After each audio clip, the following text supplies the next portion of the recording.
ইংৰাজী বৰ্ণমালা ২৭টা ভুল হৈছে নহয় নে ২৬টা হ'ব লাগে হয় ইংৰাজী বৰ্ণমালা ২৭টা বুলি যদি কোৱা হয় হেতু ভুল হ'ব বৰ্তমান সময়ত কিন্তু বৰ্তমান সময়ত ইংৰাজী বৰ্ণমালা ২৬টা কিন্তু ভুলও নাছিল এটা সময়ত ইংৰাজী বৰ্ণমালা ২৭টা আছিল এই কথাটো বহু লোকে গম পায় আৰু বহু লোকে গম নাপায় আপোনালোকক মই এই ২৭ নম্বৰ আখৰটো কি আছিল আপোনালোকক জনাম আৰু ইয়াৰ গুটে ইতিবৃত্ত মই জনাই দিম চাওক এই কাখত যে যেটো চিন দেখি আছে এই চিনটোৱে হৈছে সেই ২৭ নম্বৰ আখৰটো ৰব ভিডিওটো এৰি না যাব এটোৰ ওপৰত আপোনালোকে বহু কথাই জানিবলগীয়া আছে এই চিনটো বৰ্তমান সময়ত আমি ব্যৱহাৰ কৰি আছো কি বুলি এন্ড আৰু অসমীয়াত এন বুলি ব্যৱহাৰ কৰি আছো এটো এন নহয় ইয়াৰ আসল নামটো হৈছে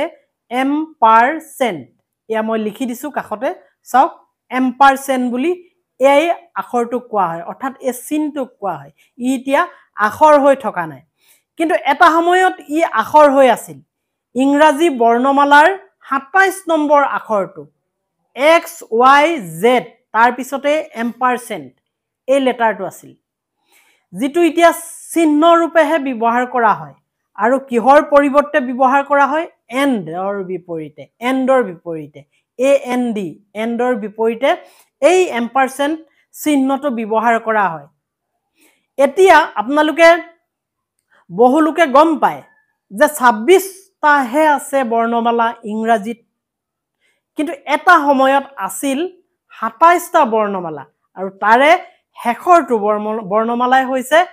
এই চিহ্নটো বৰ্তমান সময়ত ক'বলৈ গ'লে আৰু এম্পাৰচেন্ট বুলি ইয়াক কোৱা হয় গতিকে আপোনালোকক মই ইয়াৰ ওপৰত কেইটামান কথা কৈ থওঁ আপোনালোকে জানি ভাল পাব আৰু বেলেগকো ক'ব পাৰিব গতিকে আপোনালোকে ভিডিওটো শেয়াৰ কৰি দিয়ক আৰু আজিকালি ষ্টুডেন্টে কথাখিনি নাজানে বহু ব্যক্তি আৰু তেওঁবিলাকেও গম পাব ভিডিওটো শেয়াৰ কৰি দিব এই এম্পাৰচেন্ট এই লেটাৰটো ব্যৱহাৰ হৈছিল খ্ৰীষ্টপূৰ্ব ৬৩ চনৰ পৰাই খ্ৰীষ্টপূৰ্ব ৬৩ চনৰ পৰা মন কৰক ৬৩ চনৰ পৰা এটো ব্যৱহাৰ হৈ আছিল আৰু ইয়াৰ বয়স ২০০০ বছৰতকৈও বেছি ২০০০ বছৰতকৈও বেছি তেতিয়াৰ পৰা এটো ব্যৱহাৰ হৈ আছিল আৰু এতিয়া এই এম্পাৰচেন্টৰ অৰ্থাৎ বৰ্ণমালা হৈ থকা নাই ই বৰ্ণ এটা হৈ থকা নাই ই এটা সাংকেতিক চিন হৈ পৰিলে কাৰণ তেতিয়া বৰ্ণমালা আছিল ইংৰাজী লেটাৰত ২৭টা আৰু এতিয়া হৈ পৰিলে ২৬টা এতিয়া পোৱা যায় যে ১৮৩৫ চনলৈকে এটো ব্যৱহাৰ হৈ আহিছিল আপোনাৰ বৰ্ণ হিচাপে এই এম্পাৰচেন্ট যেটো কাখত মই দেখাই আছো এটো বৰ্ণ হিচাপে ব্যৱহাৰ হৈ আছিল আৰু কিছু কিছু তথ্যই কয় যে ১৯ শতিকাৰ এটা সময়লৈকে ব্ৰিটিছ যিসকল শিক্ষাৰ্থী তেওঁবিলাকক এই আখৰটো ব্যৱহাৰ কৰাই আছিল তাৰ শিক্ষা বিভাগে এই কথাটো নোহোৱা নহয় কিছু কিছু তথ্যত পোৱা যায় গতিকে আমি ক'ব পাৰো যে ইংৰাজী বৰ্ণমালাত ২৭টা আখৰ আছিল এটা সময়লৈকে আৰু বৰ্তমান আছে ২৬টা আৰু ২৭ নম্বৰ আটাইতকৈ হেখৰ বৰ্ণটোৱে হৈছে এম্পাৰচেন্ট যেটো এতিয়া আমি সংকেত হিচাপে ব্যৱহাৰ কৰো এন লিখিবৰ কাৰণে এটা চিহ্ন হিচাপে ব্যৱহাৰ কৰো কমতি সময়তে হৈ যায় এন লিখিবলে এ এন ডি বুলি লিখিব লাগিব আপুনি আৰু একেপাকতে এটো আপুনি এম্পাৰচেন্টটো লিখিব পাৰে কম সময়ত হৈ যায় মাৰ্কাছ টুলিয়াছ টিৰু বুলি এজন ৰোমান ব্যক্তি আছিল তেওঁ একেধাৰে উকিল আছিল আৰু ৰাইটাৰ অৰ্থাৎ লেখক আছিল আৰু বক্তা আছিল এই ব্যক্তিজন ৰোমান ব্যক্তি আছিল আৰু এই ৰোমান ব্যক্তিজনে এই এম্পাৰচেন্ট এই বৰ্ণটো সৃষ্টি কৰাৰ ক্ষেত্ৰত তেখেতৰ নাম বহু লোকে ক'ব বিচাৰে এতিয়া আপোনালোকে চাওক এম্পাৰচেন্টৰ ব্যৱহাৰ আৰু এই এম্পাৰচেন্টৰ ব্যৱহাৰ বৰ্তমান সময়তো চলি আছে বৰ্ণমালা হিচাপে নহয় এটা চিহ্ন হিচাপে হলেও চলি আছে বা এন্ডৰ বিপৰীতে এন্ড শব্দটোৰ এটা সাংকেতিক চিহ্ন বুলিও ক'ব পাৰি এম্পাৰচেন্টক আপোনালোকে যদি কাৰোবাক কয় যে এন্ড লিখক বুলি ক'লে সেই ল'ৰাজনে বা ছোৱালীগৰাকীয়ে লিখিব যে এ এন ডি এন্ড নহয় নে কিন্তু এই বস্তুটো নিলিখে তেওঁ এই এম্পাৰচেন্টৰ চিহ্নটো নিলিখে কিন্তু আপুনি সেই চিহ্নটো লিখাবৰ কাৰণে ক'ব লাগিব কি এম্পাৰচেণ্ট লিখা তেতিয়াহে এই চিহ্নটো লিখিব মানে বুজি পালেনে গতিকে আপুনি এন লিখক বুলি ক'লে ভুল হ'ব এন দৰেটো চিহ্নহে এটা সাংকেতিক চিহ্নটো হ'ল এম্পাৰচেণ্ট গতিকে কথাটো স্পষ্ট হৈছেনে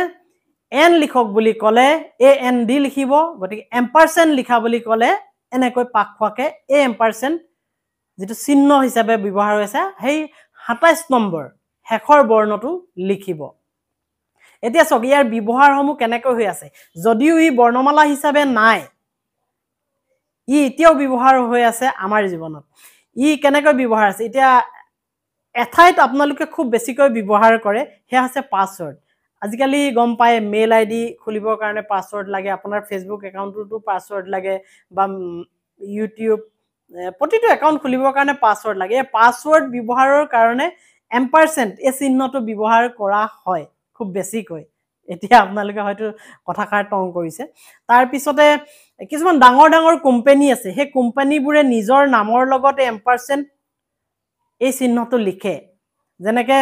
জনসন এণ্ড জনসন এটা ডাঙৰ কোম্পানী বেন এণ্ড ৰোল এটা ডাঙৰ কোম্পানী এনেধৰণে কোম্পানীবোৰে নিজৰ নামৰ লগত এই এম্পাৰচেণ্ট এটো লিখে আৰু ধৰক এনেকুৱা ধৰণৰ বিষয়টো আপুনি লিখিব পাৰে rock and roll Batman and Robin rock and roll বা আপোনাৰ নামৰ লগত যদি আপোনাৰ কোনোবা ব্যক্তিৰ নাম জড়িত কৰিব বিচাৰে তেতিয়া এম্পাৰচেণ্ট এই চিহ্নটো আপোনালোকে ব্যৱহাৰ কৰিব পাৰে অৰ্থাৎ 27 নম্বৰ যেটো বৰ্ণ আছিল সেইটো আপুনি ব্যৱহাৰ কৰিব পাৰে আসলতে আমি বহুতে গমেই পোৱা নাছিলো যে ইংৰাজী বৰ্ণমালাত 27টা আখৰ আছিল কিন্তু 27টা আখৰ আছিল তেতিয়া কিন্তু এতিয়া নহয় ঠিক আছে দিয়ক এনে ধৰণৰ ইনফৰমেটিভ ভিডিঅ'বোৰৰ বাবে আপোনালোকে চেনেলটো সাবস্ক্ৰাইব কৰি ৰাখিব লগতে পেজটো অনাগত দিনত অন্যটা ভিডিঅ' লৈ আকৌ আহিম বাই বাই